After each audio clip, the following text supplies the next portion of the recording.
देश के आदिवासी, दलित, ओबीसी, मुस्लिम, अल्पसंख्यक, गरीब, मजदूर एवं इस देश में रहने वाला प्रत्येक गरीब वर्ग का व्यक्ति जो मानवता और भारत देश के संविधान में विश्वास करता है, उनकी तरफ से बोलने के लिए खड़ा हुआ हूं।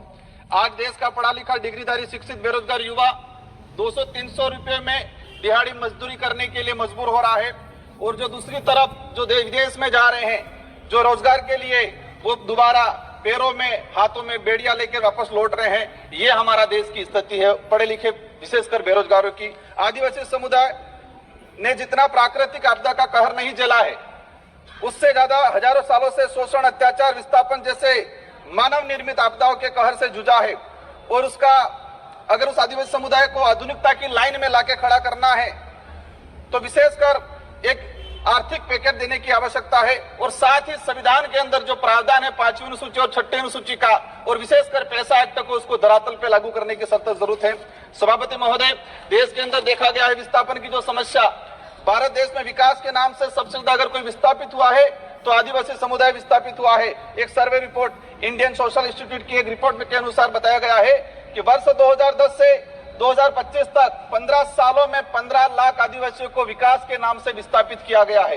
वर्ल्ड बैंक की रिपोर्ट में बताया गया है कि विस्थापन आदिवासी समुदाय में से 50% आदिवासी परिवार पुनः विस्थापित नहीं हो पाते हैं।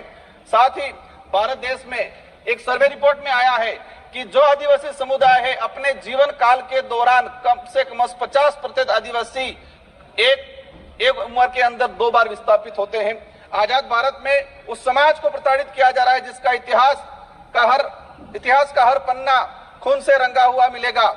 क्योंकि आदिवासी जल जंगल जमीन की लड़ाई के लिए, देश की रक्षा के लिए मुगलों से, राजा रजवाड़ों से और अंग्रेजों से लड़ता आया, कभी झुका नहीं। लेकिन आज उनकी हालत बेहद बेहतर है। पिछले 10 सालों में भाजपा सरकार द्वारा धर्म की आड़ में कलम कागज के हथियारों से आदिवासियों के अधिकार, जल जंगल जमीन को हड़प कर आदिवासियों की मानसिक, आर्थिक, बौद्धिक हत्या करने का काम किया गया है। सभापति महोदय, आज बजट में सशक्त भारत बनाने की बात चल रही है। बनना चाहिए, हम भी चाहते हैं, हमारा देश से मजबूत बनना चाहिए, विश्व शक्ति बनना चाहिए। लेकिन स्थिति क्या है? हमारे देश का जो भविष्य कुपोषण की बेड़ियों में जकड़ा हुआ है। NFS 5 की रिपोर्ट बताती है कि आदिवासी बच्चों में 55% आदिवासी कुपोषित, और उसमें भी 42% बच्चे गंभीर एनीमिया से पीड़ित है। और आज देखा गया इस बजट के अंदर कि कुपोषण को दूर करने के लिए कोई बजट का प्रावधान नहीं किया गया है।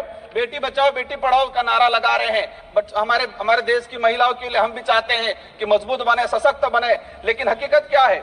देश के अंदर देखा गया है कि आदिवासी समुदाय में विशेषकर हर तीसरी महिला कुपोषण का शिकार है और हर दूसरी महिला एनीमिया का शिकार है। आदिवासी बच्चों में शिशु मृत्यु दर राष्ट्रीय औसत से 30% अधिक है। 5 वर्षों से कम उम्र के आदिवासी बच्चों की मृत्यु का अनुपात राष्ट्रीय औसत से 61% अधिक है। माननीय सभापति महोदय, बाकी जो जीवन काल के अंदर देखा गया है, कभी माओवादियों के नाम से, कभी नक्सलवादियों के नाम से मारा जाता है। एट्रोसिटी में कई आदिवासियों को मारा गया। NSRC की एक रिपोर्ट बताती है कि वर्ष 2020 से 2025 मात्र 5 साल के अंदर 400 आदिवासी पुलिस मुठभेड़ में मारे गए हैं। आज मणिपुर का हत्याकांड, मणिपुर में देख लो, कई आदिवासियों को मारा गया है।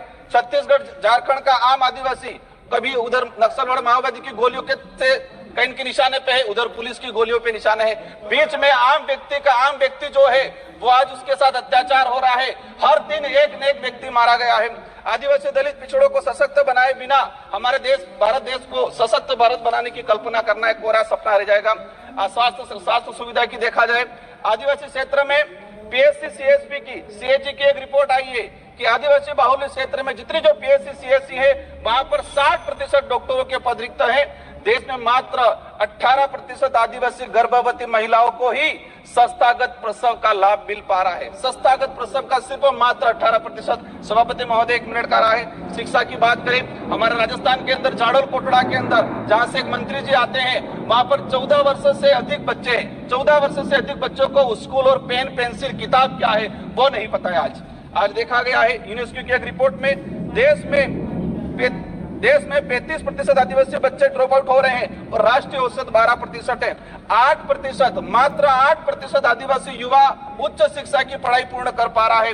देश के अंदर देखा गया है वर्तमान में कि 85% आदिवासी परिवार की पहली पीढ़ी पढ़ रही है और 20% आदिवासी ऐसा है जिनकी पहली पीढ़ी भी आज पढ़ाई नहीं कर पा रही है। बकाया छात्रवृत्ति 2-2 साल से छात्रवृत्ति नहीं आ रही। हमारे राजस्थान के अंदर केंद्र से बजट रिलीज नहीं हुआ है।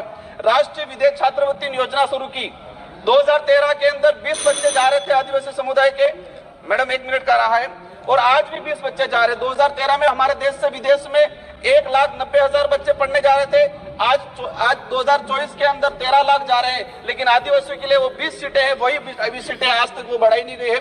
लास्ट में अंतिम में कहना चाहूंगा, नरेगा के अंदर इस बार देखा गया बजट कोई नहीं बढ़ा गया है।